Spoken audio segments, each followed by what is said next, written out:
ಮಿತ್ರರೇ ನಮಸ್ಕಾರ. ನಾವಿವತ್ತು ಜ್ಯೋತಿಷ ಶಾಸ್ತ್ರದಲ್ಲಿ ಕೇತು ಬೇರೆ ಬೇರೆ ಮನೆಗಳಲ್ಲಿ ಕುಳಿತಿತ್ತು ಅಂತ ಹೇಳಿದ್ರೆ ಯಾವ ರೀತಿಯಾದಂತಹ ರಿಸಲ್ಟ್ ಕೊಡ್ತಾನೆ ಅನ್ನುವಂಥದ್ದನ್ನ ನಾವು ಈ ವಿಡಿಯೋದಲ್ಲಿ ನೋಡ್ತಾ ಹೋಗೋಣ. ಎಲ್ಲದಕ್ಕಿಂತ ಮೊದಲು ನೀವು ಕೇತು ಅಂದ ತಕ್ಷಣ 2ರಿಂದ 3 ವಿಷಯಗಳು ನಿಮ್ಮ ತಲೆಗೆ ಬರಬೇಕಾಗುತ್ತೆ. ಅದೇನು ಅಂತ ಹೇಳಿದ್ರೆ, ಮೊದಲನೇದಾಗಿ ಕೇತುವಿಗೆ ಯಾವುದೇ ಬಾಂಡೇಜ್ ಇಷ್ಟ ಇಲ್ಲ ಅಂತ ಹೇಳಿದ್ರೆ, ಯಾವುದು ಒಬ್ಬ ಮನುಷ್ಯನನ್ನ ಹಿಡಿದಿಟ್ಕೊಳ್ಳುತ್ತೋ ಬಂಧಿಸುತ್ತೋ ಅದನ್ನ ಕಂಡ್ರೆ ಕೇತುಗಾಗೋದಿಲ್ಲ. ಇನ್ನು ಎರಡನೇದಾಗಿ ಕೇತು ಅಂದ ತಕ್ಷಣ ನಿಮ್ಮ ತಲೆಗೆ ಬರಬೇಕಾಗಿರುವಂತದ್ದು ಏನಂತ ಹೇಳಿದ್ರೆ, ಸಣ್ಣ ಮೈಕ್ರೋ ಮೆಟೀರಿಯಲ್ಗಳು ಅಥವಾ ಮೈಕ್ರೋ ಆರ್ಗ್ಯಾನಿಸಮ್ಗಳು ಕಣ್ಣಿಗೆ ಕಾಣೋದಿಲ್ವಲ್ಲ.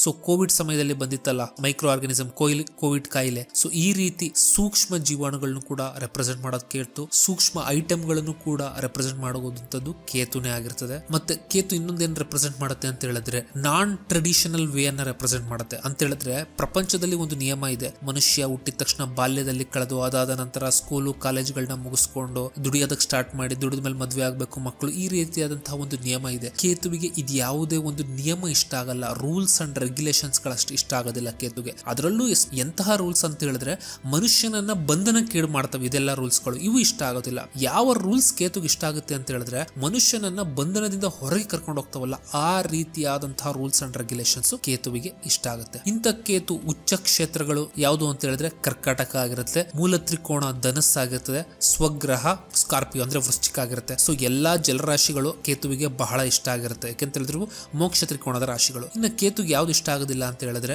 ಬುಧನ ರಾಶಿಯಾದಂತಹ ಮಿಥುನ ಇಷ್ಟ ಆಗೋದಿಲ್ಲ, ಮತ್ತು ಶುಕ್ರನ ರಾಶಿಯಾದಂತಹ ವೃಷಭ ಇಷ್ಟ ಆಗೋದಿಲ್ಲ, ಮತ್ತು ಶನಿಯ ರಾಶಿಯಾದಂತಹ ಮಕರ ಇಷ್ಟ ಆಗೋದಿಲ್ಲ. ಇವು ಎಸ್ಪೆಷಲಿ ಈ ಅರ್ಥ ತ್ರಿಕೋಣಗಳಿದೆಯಲ್ಲ, ದುಡ್ಡಿಗೆ ಸಂಬಂಧಪಟ್ಟಂತಹ ಈ ರಾಶಿಗಳು ಕಂಡ್ರೆ ಕೇತುಗೆ ಅದು ಇಷ್ಟ ಆಗೋದಿಲ್ಲ, ಯಾಕೆಂತ ಹೇಳಿದ್ರೆ ಅವು ಬಂಧನವನ್ನ ಕ್ರಿಯೇಟ್ ಮಾಡ್ತವೆ. ಆದ್ರಿಂದ ಕೇತು ಇಂತಹ ಸ್ಥಾನಗಳಲ್ಲಿ ನೀಚದ ಒಂದು ರಿಸಲ್ಟ್ ಅನ್ನ ಕೊಡ್ತಾನೆ ಈ ರಾಶಿಗಳಲ್ಲಿ. ಇದರಲ್ಲಿ ಇನ್ನ ಕೇತು ಏನಾದ್ರೂ ಲಗ್ನದಲ್ಲೇ ಇತ್ತು ಅಂತ ಹೇಳಿದ್ರೆ, ಇಲ್ಲಿ ಯಾರಿಗೆ ಕೇತು ಲಗ್ನದಲ್ಲಿ ಇರ್ತಾನೋ ಅಂತಹ ವ್ಯಕ್ತಿಗಳು ಹುಟ್ಟಿದ ಸಮಯವನ್ನ ಅಬ್ಸರ್ವ್ ಮಾಡಿ. ನಿಮ್ಗೆ ಹುಟ್ಟಿದ ಸಮಯದಲ್ಲಿ ಕೆಲವೊಂದಿಷ್ಟು ಪ್ರಾಬ್ಲಮ್ಗಳು ಕ್ರಿಯೇಟ್ ಆಗ್ತಾವಲ್ಲ, ಈ ಎಂಬೆಲಿಕಲ್ ಕಾರ್ಡ್ ಕತ್ತಿಗೆ ಸುತ್ತಕೊಳ್ಳುವಂತದ್ದು ಅಥವಾ ಮಗುವಿನ ಆಂಗಲ್ ಸ್ಲೈಟ್ ಆಗಿ ಡಿಫ್ರೆಂಟ್ ಆಗಿರೋದು. ಸೊ ಬೇಸಿಕಲಿ ಕೇತು ಗೊತ್ತು, ಮನುಷ್ಯ ಹುಟ್ಟಿದ್ರೆ ಅದಾದ ನಂತರ ಅವನಿಗೆ ಬಂಧನಗಳೆಲ್ಲ ಅವನನ್ನ ಚೈನಲ್ಲಿ ಕಟ್ಟಾಗ್ತವೆ ಅನ್ಬಿಟ್ಟು. ಸೊ ಕೇತುವಿಗೆ ಹುಟ್ಟಕ್ಕೆ ಇಷ್ಟನೇ ಇರಲ್ಲ. ಆದ್ರಿಂದ ಯಾರ ಲಗ್ನದಲ್ಲೇ ಕೇತು ಇರ್ತದೋ ಅವ್ರು ಹುಟ್ಟೋದಕ್ಕೆ ಪ್ರಾಬ್ಲಮ್ ಇರುತ್ತೆ. ಇನ್ನ ಎರಡನೆಯದಾಗಿ, ಹುಟ್ಟಿದ ನಂತರ ಒಬ್ಬ ವ್ಯಕ್ತಿಯ ಲಗ್ನದಲ್ಲಿ ಕೇತು ಇತ್ತು ಅಂತ ಹೇಳಿದ್ರೆ, ಆತ ಯಾವಾಗ್ಲೂ ಕೂಡ ನಾನು ಮುಂದೆ ಏನ್ ಮಾಡಬೇಕು ಅನ್ನುವಂತಹ ಯೋಚನೆ ಆತನ ತಲೆಯಲ್ಲಿ ಇಷ್ಟಿರೋದಿಲ್ಲ. ಅವನ ತಲೆಯಲ್ಲಿ ಯಾವ ಯೋಚನೆ ನಡೀತಾ ಇರುತ್ತೆ ಅಂತ ಹೇಳಿದ್ರೆ, ನಾನು ಯಾಕೆ ಇಲ್ಲಿದ್ದೀನಿ,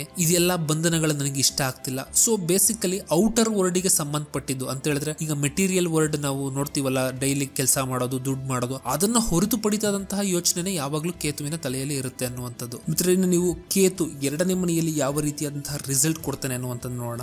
ಇದಕ್ಕಿಂತ ಮೊದಲು ನಾನು ನಿಮ್ಗೊಂದು ವಿಷಯ ಹೇಳ್ತೀನಿ. ಅದೇನಂತ ಹೇಳಿದ್ರೆ, ಕೇತುವಿಗೆ ಕೆಲಸ ಮಾಡೋದು ಇಷ್ಟ ಇಲ್ಲ, ಕೆಲಸ ಮಾಡೋದು ದುಡ್ಡು ಮಾಡೋದು ಯಾವ್ದು ಇಷ್ಟ ಇಲ್ಲ. ಕೇತುವಿಗೆ ಏನ್ರ ಮೇಲೆ ನಂಬಿಕೆ ಅಂತ ಹೇಳಿದ್ರೆ, ಹೆಂಗೋ ಒಂದು ದುಡ್ಡು ಬರುತ್ತೆ ಅನ್ನುವಂಥದ್ದೇ ನಂಬಿಕೆ. ಯಾಕೆ ಅಂತ ಹೇಳಿದ್ರೆ, ಕೇತು ನೀವು ಮೀನ ರಾಶಿಯಲ್ಲಿ ತುಂಬಾ ಫ್ಯಾಂಟಾಸ್ಟಿಕ್ ಆಗಿ ಪರ್ಫಾರ್ಮ್ ಮಾಡ್ತಾನೆ. ಮೀನ ರಾಶಿ ಹೇಗೆ ಅಂತ ನೋಡಿದ್ರೆ, ಈಗೇನೆ ಜೀವನ ಹೆಂಗೋ ಒಂದ್ ನಡೆಯುತ್ತೆ, ದೇವರಿದ್ದಾನೆ, ಈ ರೀತಿಯಾದಂತಹ ಥಾಟ್ಸ್ ಇರ್ತದೆ. ಸೊ ಈಗ ಕೇತು 2ನೇ ಮನೆಯಲ್ಲಿ ಇತ್ತು ಅಂತ ಹೇಳಿದ್ರೆ, ಚೆನ್ನಾಗಿ ಪ್ಲೇಸ್ ಆಗಿತ್ತು ಅಂತ ಹೇಳಿದ್ರೆ, ಒಬ್ಬ ವ್ಯಕ್ತಿ ಮೈಕ್ರೋ ಡೀಟೈಲ್ಡ್ ಆಗಿ ಮಾಡುವಂತಹ ಕೆಲಸಗಳೇನಿದಾವೆ ಅಥವಾ ಒಂದು ವಸ್ತುಗಳೇನಿದಾವೆ ಅದರಿಂದ ದುಡ್ಡು ಮಾಡ್ತಾನೆ. ಉದಾಹರಣೆಗೆ ಜ್ಯುವೆಲ್ರಿಯಲ್ಲಿ 2ನೇ ಮನೆ ಜ್ಯುವೆಲ್ರಿ ಇದನ್ನೆಲ್ಲ ಕರೆಯೋದ್ರಿಂದ ಇದರಲ್ಲಿ ಬರುವಂತಹ ಒಂದು ಸಣ್ಣ ಮೈನ್ಯೂಟ್ ಡಿಸೈನ್ ಇರ್ತಾವಲ್ಲ, ಈ ರೀತಿಯಾದಂತಹ ಒಂದಿಷ್ಟು ಕಲೆಗಳಿಂದ ಒಬ್ಬ ವ್ಯಕ್ತಿ ದುಡ್ಡನ್ನ ಮಾಡ್ತಾನೆ. ಇನ್ ಕೇಸ್ ಚೆನ್ನಾಗಿ ಪ್ಲೇಸ್ ಆಗಿಲ್ಲ ಅಂತ ಹೇಳಿದ್ರೆ, ಕೇತು ಫೈನಾನ್ಷಿಯಲ್ ಪ್ರಾಬ್ಲಮ್ ಅನ್ನ ಕೊಡ್ತಾನೆ. ಹೇಗೆ ಅಂತ ಹೇಳಿದ್ರೆ, 2ನೇ ಮನೆ ಬ್ಯಾಂಕ್ ಬ್ಯಾಲೆನ್ಸ್ ಆಗಿರುತ್ತೆ. ಸೊ ಸಡನ್ ಆಗಿ ನೀವು ಏನೋ ಪ್ರಾಬ್ಲಮ್ ಕ್ರಿಯೇಟ್ ಆಗಿ ಬ್ಯಾಂಕ್ ಬ್ಯಾಲೆನ್ಸ್ ನಿಮ್ದು ಪ್ರಾಬ್ಲಮ್ ಅಲ್ಲಿ ಆಗ್ಬಿಡ್ತದೆ. ಈ ರೀತಿಯಾದಂತಹ ಒಂದಿಷ್ಟು ಮತ್ತು ಫ್ಯಾಮಿಲಿಗೆ ಸಂಬಂಧಪಟ್ಟಂತೆ ಕೂಡ ಬಹಳ ಪ್ರಾಬ್ಲಮ್ ಅನ್ನ ಕ್ರಿಯೇಟ್ ಮಾಡ್ತಾನೆ ಕೇತು ಚೆನ್ನಾಗಿ ಪ್ಲೇಸ್ ಆಗಿಲ್ಲ. ಯಾವ ತರ ಅಂತ ಹೇಳಿದ್ರೆ, ನಿಮ್ಮನ್ನ ಫ್ಯಾಮಿಲಿಯಿಂದ ದೂರ ಕರ್ಕೊಂಡು ಹೋಗ್ತಾನೆ. ಕೆಲವರು ಓದೋದಕ್ಕೆಲ್ಲಾರು 3 ವರ್ಷ 4 ವರ್ಷ ಬೇರೆ ಬೇರೆ ಆದಂತಹ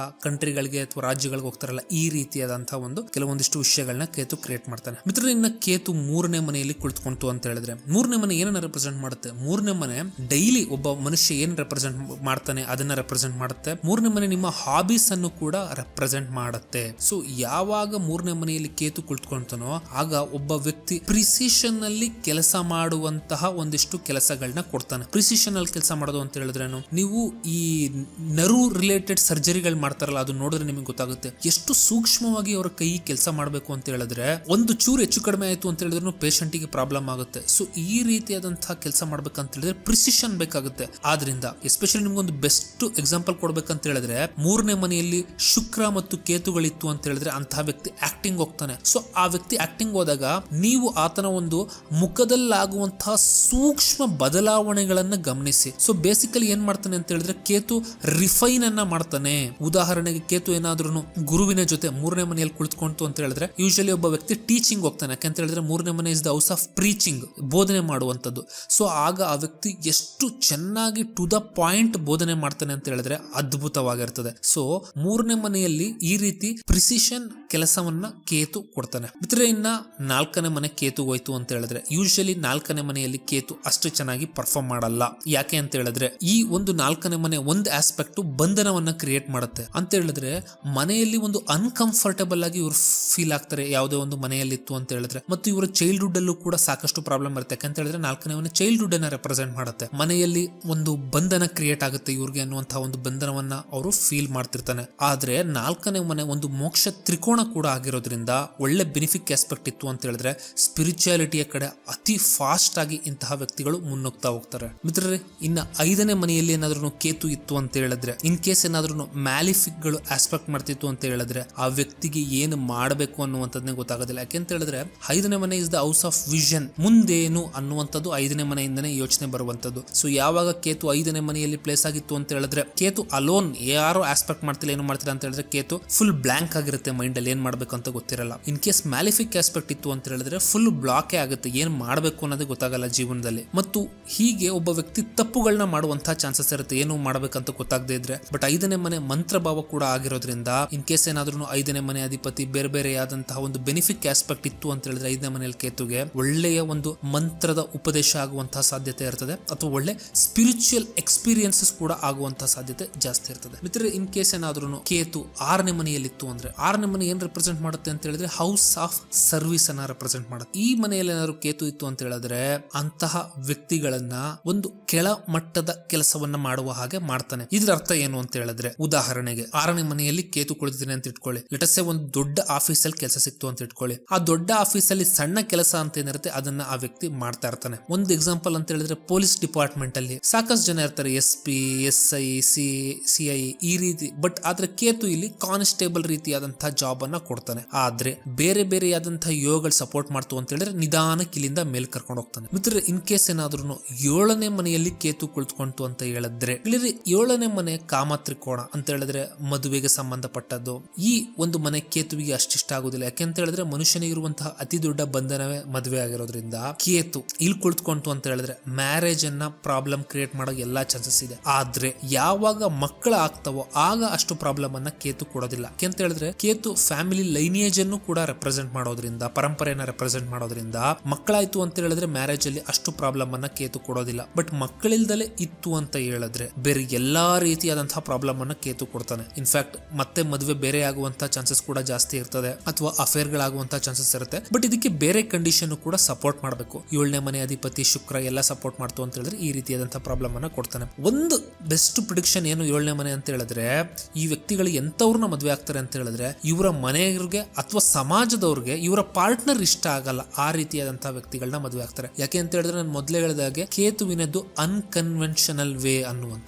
ಇಂತಹ ಕೇತು ಏನಾದ್ರು 8ನೇ ಮನೆಯಲ್ಲಿ ಕುಳಿತುಕೊಂಡಿತ್ತು ಅಂತ ಹೇಳಿದ್ರೆ ಇದು ಅತ್ಯದ್ಭುತವಾದ ಕಾಂಬಿನೇಷನ್. ಏನಕ್ಕೆ ಅಂತ ಹೇಳಿದ್ರೆ ಸ್ಪಿರಿಚುಯಾಲಿಟಿಗೆ. ಯಾರು ಈ ಸ್ಪಿರಿಚುಯಾಲಿಟಿಯ ಒಂದು ಪಾತಲ್ಲಿ ಇರ್ತಾರೋ ಅವ್ರಿಗೆ ಅದ್ಭುತವಾದಂತಹ ಕಾಂಬಿನೇಷನ್. ಯಾಕೆ ಅಂತ ಹೇಳಿದ್ರೆ 8ನೇ ಮನೆ ಮರಣಸ್ಥಾನ ಅಂತ ಹೇಳಿದ್ರೆ ಡೆತ್, ಹೌಸ್ ಆಫ್ ಡೆತ್ ಅಂತ ಕರೀತೀವಿ. ಬಟ್ ಇದು ಸಾವು ಮಾತ್ರ ಅಲ್ಲ, ಇದು ಕರ್ಮಗಳ ಒಂದು ಎಂಡಿಂಗ್ಗೆ ಕೂಡ ಮನೆ ಆಗಿರ್ತದೆ ಅನ್ನುವಂಥದ್ದು. ಮತ್ತು ಯಾವಾಗ 8ನೇ ಮನೆಯಲ್ಲಿ ಕೇತು ಇರ್ತಾನೆ 9ನೇ ಮನೆಯಿಂದ 12ನೇ ಮನೆ ಅಂದ್ರೆ ಲಾಸ್ ಆಫ್ ಭಾಗ್ಯ 8ನೇ ಮನೆ ಆಗಿರೋದ್ರಿಂದ ನಿಮ್ಮ ಒಂದು ಭಾಗ್ಯವನ್ನ ಹಾಳು ಮಾಡೋದಕ್ಕೆ ಅಂದ್ರೆ ನಿಮ್ಮ ಲಕ್ಕನ್ನ ಹಾಳು ಮಾಡೋದಕ್ಕೆ ಯಾವ್ಯಾವ ಕರ್ಮ ಇದಾವೆ ಆ ಎಲ್ಲಾ ಕರ್ಮಗಳನ್ನು ಕೇತು ಬೇಗ ಮುಗಿಸ್ತಾನೆ. ಅದಕ್ಕೆ ಕೆಲವೊಮ್ಮೆ 8ನೇ ಮನೆಯಲ್ಲಿ ಕೇತು ಇತ್ತು ಅಂತ ಹೇಳಿದ್ರೆ ಇದಕ್ಕೆ ಬೇರೆ ಕಂಡೀಷನ್ ಸಪೋರ್ಟ್ ಮಾಡಿದ್ರೆ ಸಡನ್ ಆಕ್ಸಿಡೆಂಟ್ ಆಗುವಂತ ಸಾಧ್ಯತೆ ಇರ್ತದೆ. ಸೊ ಆಕ್ಸಿಡೆಂಟ್ ಆದ ತಕ್ಷಣ ಒಬ್ಬ ಮನುಷ್ಯ ಮತ್ತೆ ಜೀವನದಲ್ಲಿ ಮೇಲ್ ಬರೋದಕ್ಕೆ ಸ್ಟಾರ್ಟ್ ಮಾಡ್ತಾನೆ ಅನ್ನುವಂಥದ್ದು. ಮಿತ್ರ, ಇನ್ನು 9ನೇ ಮನೆಯಲ್ಲಿ ಏನಾದ್ರೂ ಕೇತು ಇತ್ತು ಅಂತ ಹೇಳಿದ್ರೆ ಇದು ತುಂಬಾ ಒಳ್ಳೆ ಕಾಂಬಿನೇಷನ್. ಅಂದ್ರೆ ಬೆನಿಫಿಟ್ ಗಳ ಆಸ್ಪೆಕ್ಟ್ ಮಾಡಬೇಕು ಅಷ್ಟೇನೆ. ಯಾವಾಗ 9ನೇ ಮನೆಯಲ್ಲಿ ಕೇತು ಇರ್ತಾನೋ ಅಂತಹ ವ್ಯಕ್ತಿ ತನ್ನ ಧರ್ಮ ಏನಿದೆ, ಧರ್ಮ ಗುರುಗಳು ಏನ್ ಹೇಳಿದರೆ ಅದನ್ನ ಚಾಚು ತಪ್ಪದೆ ಫಾಲೋ ಮಾಡ್ತಾ ಹೋಗ್ತಾನೆ. ಮಿತ್ರ, ಇದು ಒಂದು ಬೆಸ್ಟ್ ಕಾಂಬಿನೇಷನ್. ಯಾಕೆ ಅಂತ ಹೇಳಿದ್ರೆ ಯಾವಾಗ ಮನುಷ್ಯ ತೀರಾ ಯೋಚನೆ ಮಾಡದಲೆ ತನ್ನ ಗುರು ಏನ್ ಹೇಳಿದಾರೋ ಅದನ್ನ ಫಾಲೋ ಮಾಡ್ತಾ ಹೋಗ್ತಾನೋ ಆಗ ಆತ ಜೀವನದಲ್ಲಿ ಬಹಳಷ್ಟು ವೃದ್ಧಿಯನ್ನ ಹೊಂದುತ್ತಾನೆ ಅಥವಾ ಬಹಳಷ್ಟು ಮುಂದೆ ಬರ್ತಾನೆ ಲೈಫ್ ಅಲ್ಲಿ ಅಂತ ಹೇಳ್ಬೋದು. ಇನ್ ಕೇಸ್ ಏನಾದ್ರೂ ಕೇತು 10ನೇ ಮನೆಯಲ್ಲಿ ಕುಳಿತುಕೊಂತು ಅಂತ ಹೇಳಿದ್ರೆ ಒಬ್ಬ ವ್ಯಕ್ತಿ ತುಂಬಾ ದೊಡ್ಡ ಹಾರ್ಡ್ ವರ್ಕರ್ ಆಗ್ತಾನೆ ಮತ್ತು ಸಾಕಷ್ಟು ಕೆಲಸಗಳನ್ನ ಕೂಡ ಮಾಡ್ತಾ ಹೋಗ್ತಾನೆ. ಎಷ್ಟರ ಮಟ್ಟಿಗೆ ಕೆಲಸ ಮಾಡ್ತಾನೆ ಅಂತ ಹೇಳಿದ್ರೆ ಆತನ ವರ್ಕ್ ಪ್ಲೇಸ್ ಮೇಲೆ ಗಮನನೇ ಇರೋದಿಲ್ಲ. ಯೂಶಲಿ ಕೇತು 10ನೇ ಮನೆಯಲ್ಲಿ ಇರ್ತಾರಲ್ಲ ಅವ್ರ ವರ್ಕಿಂಗ್ ಟೇಬಲ್ ಸಿಂಪಲ್ ನ ನೋಡಿ ಎಷ್ಟು ಮೆಸ್ಸಿ ಆಗಿರುತ್ತೆ ಅಂತ ಹೇಳಿ. ಎಲ್ಲೆಲ್ಲಿ ಏನೇನ್ ಬೇಕು ಹಂಗಂಗೆ ಎಸ್ತಿರ್ತಾರೆ, ಹಂಗಂಗೆ ಬಿಟ್ಟಿರ್ತಾರೆ. ಯಾಕೆ ಅಂತ ಹೇಳಿದ್ರೆ ಅವ್ರಿಗೆ ವರ್ಕ್ ಬಿಟ್ರೆ ಬೇರೆ ಇನ್ನೇನು ಯೋಚನೆ ಇರೋದಿಲ್ಲ. ಮಿತ್ರರೇ, ಇನ್ ಕೇಸ್ ಏನಾದ್ರೂ ಕೇತು 11ನೇ ಮನೆಯಲ್ಲಿತ್ತು ಅಂತ ಹೇಳಿದ್ರೆ ಒಬ್ಬ ವ್ಯಕ್ತಿ ತುಂಬಾ ಲಕ್ಕಿ ಆಗಿರ್ತಾನೆ. ಬಟ್ ಬೆನಿಫಿಕ್ ಆಸ್ಪೆಕ್ಟ್ ಮಾಡಬೇಕಾಗುತ್ತೆ. ಎಷ್ಟರ ಮಟ್ಟಿಗೆ ಲಕ್ಕಿ ಆಗ್ತಾನೆ ಅಂತ ಹೇಳಿದ್ರೆ ಎಲ್ಲಿಂದನೋ ಒಂದು ದುಡ್ಡು ಅನ್ನೋದು ಆತನಿಗೆ ಬರ್ತಾನೆ ಇರ್ತದೆ. ಯಾಕೆ ಅಂತ ಹೇಳಿದ್ರೆ ಕೇತು ಔಟರ್ ವರ್ಲ್ಡ್ ಮ್ಯಾಜಿಕ್ ಅನ್ನ ರೆಪ್ರೆಸೆಂಟ್ ಮಾಡ್ತಾನೆ. ನಾನು ಆಗ್ಲೇ ಹೇಳಿದೆ ನಿಮ್ಗೆ, ಕೇತು ಕೆಲಸ ಮಾಡೋದು ಇಷ್ಟ ಇಲ್ಲ ಕೂತ್ಕೊಂಡು, ಬಟ್ ಒಂದು ನಂಬಿಕೆ ಇರುತ್ತೆ, ಹೆಂಗೋ ದುಡ್ಡು ಬರುತ್ತೆ, ಹೆಂಗೋ ಕೆಲಸ ನಡೆಯುತ್ತೆ ಅನ್ನುವಂಥದ್ದು. ಇದನ್ನ ನೀವು ಬೇರೆ ಬೇರೆ ಲಾಜಿಕ್ ಅಪ್ಲೈ ಮಾಡಬಹುದು. ಉದಾಹರಣೆಗೆ, ಕೇತು 2ನೇ ಮನೆ ಅಧಿಪತಿ ಜೊತೆ ಕೂತ್ಕೊಂಡು ಚೆನ್ನಾಗಿ ಪ್ಲೇಸ್ ಆಗಿತ್ತು ಅಂತ ಹೇಳಿದ್ರೆ, ಪ್ಲೇಸ್ ಆಗಿದ್ರೆ ಆ ವ್ಯಕ್ತಿಗೆ ಹೆಂಗೋ ಒಂದು ದುಡ್ಡು ಬರ್ತಾ ಹೋಗುತ್ತೆ. 4ನೇ ಮನೆಯಲ್ಲಿ ಕುಳಿತುಕೊಂಡು ಅಥವಾ 4ನೇ ಮನೆ ಅಧಿಪತಿ ಜೊತೆ ಇದ್ದು ಚೆನ್ನಾಗಿ ಪ್ಲೇಸ್ ಆಗಿತ್ತು ಅಂತ ಹೇಳಿದ್ರೆ ಹೇಗೋ ಆ ವ್ಯಕ್ತಿಗೆ ಪ್ರಾಪರ್ಟಿಯಿಂದ ದುಡ್ಡು ಬರ್ತಾ ಹೋಗುತ್ತೆ. ಸೊ ಇದನ್ನ ಎಕ್ಸ್ಪ್ಲೇನ್ ಮಾಡಕ್ಕಾಗಲ್ಲ, ಬಟ್ ಹೇಗೋ ಒಂದು ಕೆಲಸ ಆಗುತ್ತೆ. ಇದೇ ಕೇತುವಿನ ಅಜೆಂಡಾ. ಸೊ ಯಾವಾಗ ಒಬ್ಬ ವ್ಯಕ್ತಿಯ 11ನೇ ಮನೆಯಲ್ಲಿ ಕೇತು ಇರುತ್ತೋ ಹೇಗೋ ಆ ವ್ಯಕ್ತಿ ದುಡ್ಡು ಮಾಡ್ತಾನೆ ಇರ್ತಾನೆ ಅನ್ನುವಂಥದ್ದು.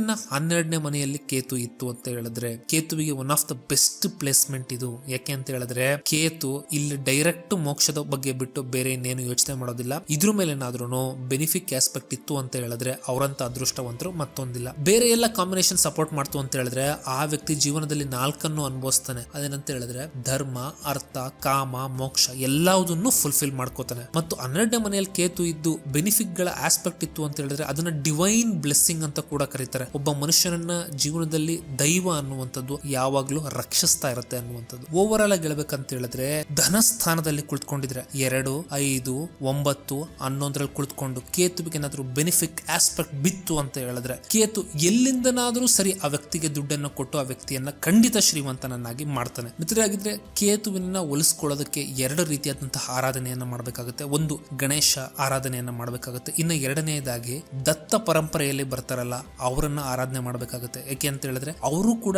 ಡಿಟ್ಯಾಚ್ಮೆಂಟ್ ಅನ್ನ ರೆಪ್ರೆಸೆಂಟ್ ಮಾಡ್ತಾರೆ. ಆದ್ರಿಂದ ಮಿತ್ರರೇ, ಈ ವಿಡಿಯೋ ನಿಮ್ಗೆ ಇಷ್ಟ ಆಯ್ತು ಅಂತ ಹೇಳಿದ್ರೆ ಲೈಕ್, ಶೇರ್ ಮತ್ತು ಸಬ್ಸ್ಕ್ರೈಬ್ ಮಾಡಿ.